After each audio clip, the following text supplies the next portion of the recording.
Yo, what's going on YouTube? So I got a pretty exciting video today.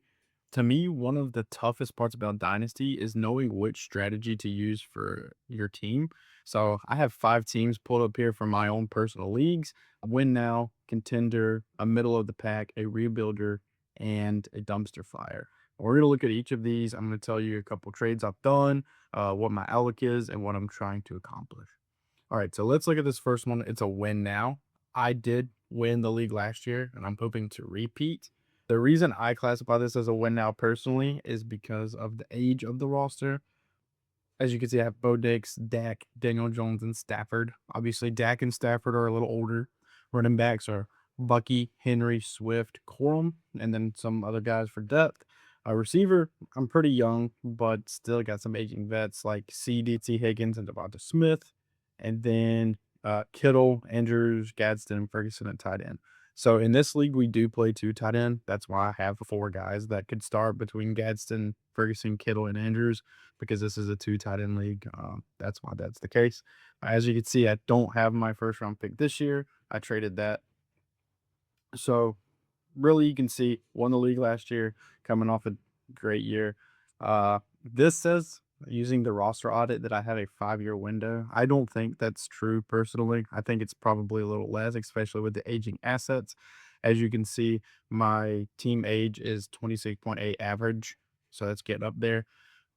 So I'm just pushing the chips in. I'll probably end up selling my 27 first as well if I can get someone to bite on that. I've really only done one prominent trade in this league.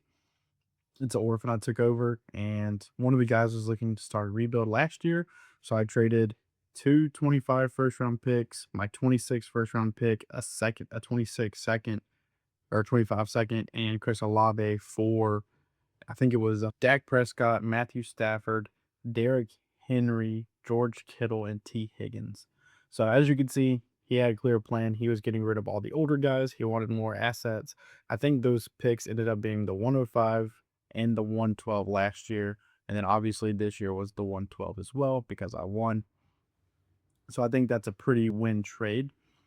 So for me, a good ideology of when to push the chips in is when you can see a path to success. Your age is getting a little up there. My time is now. You need to win now. Also, you can look at your team versus the other teams in your league and see, are you a clear-cut contender? If the answer is yes, then I say push the chips in. Also, if there's no super stacked teams in your league, I think it's a lot harder to go all in when there's already teams going all in. But in this league, there was no super stacked teams. That's why I decided to go all in. So I'm going to go all in probably 1 or 2 more times, and let's see if we can get another championship. All right, so next up, that's going to be the contending team. And so this league is actually a pretty fun setup. So it is a super flex, start 2 tight end, 3 receiver, 2 running backs, and then there's 5 other flexes outside of the super flex. So you can start up to 8 wide receivers. That's why you can see I have a ton of depth there between London, Tyson, Ladd, Rome, Marv, T. Higgins, Waddle, Addison, and then a bunch of rookies from this year. I just love stacking receivers in leagues to where I can start up to 8 receivers. To me, that's the smartest strategy you can do. Quarterback, I'm set there. Drake May, Caleb Williams, Cam Ward, Ty Simpson. Running back, love Judkins. So I got 2 hammers there. And then Coleman, Rodriguez, a little bit of depth. Tight end, I have Loveland, Gadsden, Hunter Henry, and some rookies. And I still have 2 27 firsts. And I would be shocked if the 27 first that's not my own that I have is not the 101. I had his 26 pick as well, and it was the 101. That's how I was able to land my love and Jordan Tyson between his pick and my pick. So yes, I love the outlook of this team. It's really young. As you can see, my average age is only 24 years old. So I love that. I'm also number 2 in contending value as well. So I think the outlook for this team is super bright. I have probably the 2 best young quarterbacks you can have. I have 2 really good young running backs. Receivers are loaded. I have 2 good young tight ends. And I also have 2 first round picks next year, one of which is most likely the 101. So really, I haven't done too many trades in this league with this year. One that I did make during the rookie draft is I wanted Jonah Coleman, who fell to the 2-7. So I reached out, I asked for the 2-7, what he would want. And So I actually had this guy's the 101 guy. I had his second as well, and everybody knows it's going to be the 201. So actually, the guy that had the 27 said if I give him that 27 second, he'll give me 201 and the 207 in this year's rookie class, which was he'd already picked Ty Simpson at the 201, and I really did need Ty Simpson. But I thought getting Ty Simpson and Joan Coleman for just the second round pick next year is insane value. So I took it anyways. So I'm just going to hold Simpson and let's see what happens with Matthew Stafford. And if he gets a value bump, great. If not, oh well, it's just a second round pick. And I also have Jonah Coleman to boot. So yes, I love this. To me, what differentiates a contender versus all in is all in, you don't really see the future upside because you're pushing in for the now. You're going old vets, old assets, using rookie picks to buy things. Contenders is kind of not that all in approach. Like this team, I feel like could win the league this year, but at the same time, I don't feel the pressure of trading my 27 picks for win now assets because I do have a good 5 year window to win the league. My team is so young, average age of 24 years old, that I don't feel the pressure of going in all right now. Whereas if my team was way older, if my average age was 27, then yes, I would probably want to sell my picks, go all in, and try to win now. But another good philosophy I like to use if to differentiate yourself between win now and contender is if you trade your 27 first right now, would you be excited or nervous?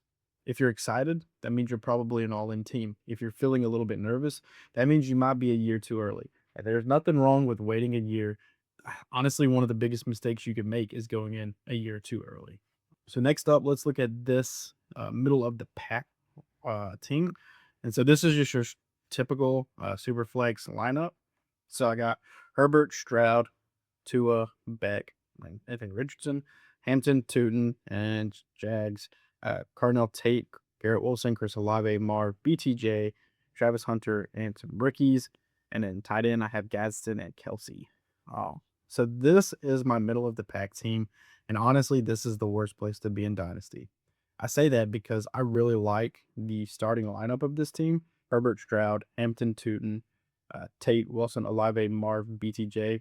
All of those receivers can start. And then also hovering between Gadsden and Kelsey. I really love that. But the problem is that I have zero depth and I don't have any extra draft capital outside of an extra third, which to me is nothing really. So you kind of have two options. You can trade your draft picks and try to get a couple vets. I could trade my second, my couple thirds, try to get a Godwin or Evans or someone like that, and hope that my team out overproduces and I win. Or second option is to be trade some guys, trade a Olave, trade a Garrett Wilson, maybe capitalize on the toot and hype, etc., and try to get more draft capital and you wait a year or two down the line and see what happens. But to me, this is the worst because the infinite possibilities, you're not good enough to compete, but you're not bad enough to tear it down. So I still don't know what I'm going to do with this roster yet. I might just wait out and see if Marv turns it around, sell him high. If BTJ turns it around, sell him high. Travis Hunter has a good game, sell him high, etc. Tootin, he has a crazy game, sell him high. That's kind of what I'm doing right now. I'm in wait and see mode with this team because I have so many polarizing players that could be really good or they could fall on their face, like Marv, BTJ, Travis Hunter, Tootin. All of those guys could be one over top 15 guys at their position, but they're risky because they may also be trash. So that's kind of what I'm doing with this one. I just in wait and see mode. I know I'm not going to win this year. If I can pick up an extra first or a couple seconds throughout the season, that's what I'm going to do. Maybe a contender reaches out for Travis Kelsey at some point. That's my hope, anyways. But try to never let your lineup end up like this. This was an orphan I took over. I'm trying to rebuild. So this is the worst place to be in because you have no path to success and you have no path to rebuild. You're just in purgatory and you don't want to be in purgatory. So biggest idea I can give you, biggest piece of advice is pick a lane and stick with it hard. So if you have a team like this, you either need to say, hey, I'm going all in for sure and trade some picks away, or you need to look at it and say, hey, maybe I want to draft rookies. That's more fun. I'm going to trade away a couple of the guys I have now so I can have more ammunition. All right, next up. So these are the fun teams. This is going to be the rebuilders. So this is another orphan that I took over that was absolutely gutted. This team was awful. So I traded for tons of picks, traded away everything, got everything I could do. So now I have a quarterback room of Mendoza, Shuckin, Young, and Aaron Rodgers, who I'm going to try to sell in season. Literally, my running back room is trash. Keelan Black, Adam Rendell, and just a bunch of garbage. Receivers, I have Tyson Ladd, Marv, Luther Burden, Casey Concepcion, and then a bunch of other rookies. And then tight end, I have Fannin, Stowers, Delps. As you can see, I have 3 27 firsts, 2 of which are projected early, 2 seconds, a third, and 3 fourths. So I have a ton of 27 draft capital, which I love. Um, this was another one that I made so many trades when I took this team over. A couple of the ones that I think I made was like Herbert for Bryce Young and a 26 first. And I ended up trading like that 26 first ended up being really, I don't know. I did a lot of trades, a lot of wheeling and dealing, but I'm very happy with my picks. I thought this is going to be early, and I also really think mine's going to be early because I have 0 running back production. I'm relying on 3 young quarterbacks. So this is my favorite type of team. I love taking over orphans. I love rebuilding. I love selling off pieces and getting tons of rookie picks. This is just what I do. I love it. So I actually made a Twitter thread on my Twitter about trades I've done in this league. I ended up with 4 first round picks this year through trades that I did in the draft. So at one point I had the 101 and 102. I traded the 101 for, I think it was the 103 Marv and Fannin for the 106 or something around the lines. So then I had the 102 and 103, which I took the 102 and I traded that for Lad McConkey and T. Higgins and the 104, and I threw in Orlando Gadsden. So then that gave me the 103 and 104. So I traded T. Higgins for Tyler Shuck because I needed a quarterback, and I knew I was taking Jordan Tyson at 103, and I wanted that stack. So I got that stack at 4. I ended up trading back to 6 because honestly, this team was so bad that I was fine with Makai Lemon, Jadarian Price, or Mendoza. So I was fine trading back to 6. I picked up a couple of other draft picks doing that. And luckily, Mendoza fell to me at 6, which was crazy value. So that's how I got Mendoza. And then I saw 2 other players I wanted, which was Stowers, because this is a tight end premium, and Casey Concepcion. So I actually made 2 trades to get back into the first round using extra draft capital I had in second and third rounds. So that's how I managed to pick up both Concepcion and Stowers. So I really love the outlook of this team. It's a young core. Hopefully we could do some damage, and let's hope we land Jeremiah Smith next year. That would be huge. And then lastly, it's the dumpster fire. So this, outside of being in the middle, is the worst place to be because you're stuck.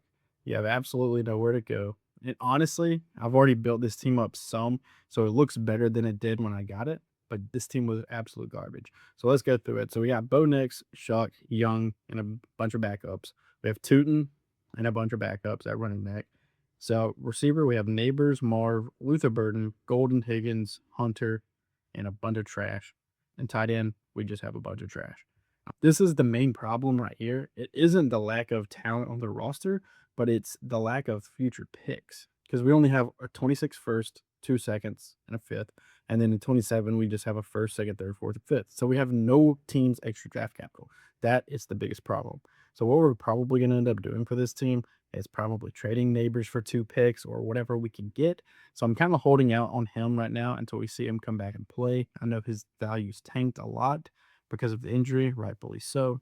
Luther Burden's another guy I might try to capitalize on some hype and get a 27 first for him if I can.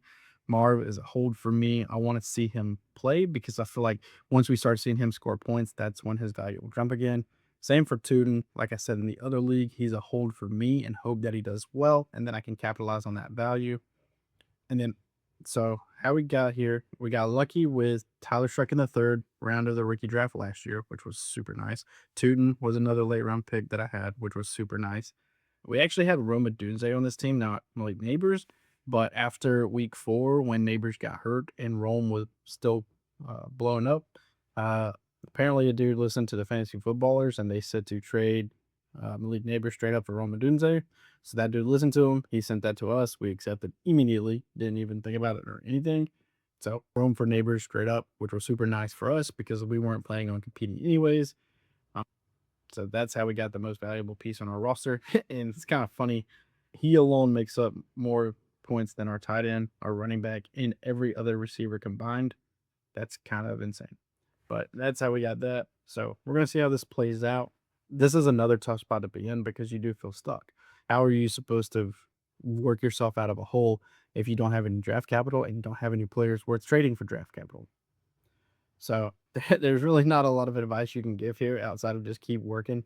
Take as even though you may not have a ton of guys that are worth first round picks, if you can sell Mac Jones for a third, or if you could trade Tay Benson for a fourth, Manuel Wilson for a third, any of these guys, just get as many crapshoot picks as you can. Because at the end of the day, rookie picks are just lottery tickets. So take as many lottery shots as you can. And that's pretty much all I got today. If you enjoyed this video, please give it a like, leave me some comments, and just remember that if you're a win now team, you need to be aggressive or someone else will take your title. If you're a contender, don't push too early, but don't wait too long. You got to have the right timing. If you're a middle of the pack team, you have to make a decision. Do you want to go all in or do you want to rebuild? You can't just stay the course or else you'll stay there forever. Rebuilding, it's all about positioning, not losing. You got to act like it. You got to get the picks and dumpster fire. We've all been there. Stop pretending that your team is good. It's not, and just start fixing it. So whatever situation you're in, the mistake's always the same. You're trying to play the wrong strategy for the type of team you're at, and you need to be honest with yourself and take a good look in the mirror and see what team you got and take care of it. And drop whatever your team is, what situation you're in below. I'm not judging you. Nobody's judging you. I showed you my dumpster fire. So if you want to leave some tip your team below, ask. I'll be sure to help you. And I think it'll be kind of fun if we revisit all 5 of these teams maybe throughout the season or after the season and see how everything goes and how everything's looking up. But if you enjoy this type of video, please leave a comment, like, and subscribe. And I will see you in the next one.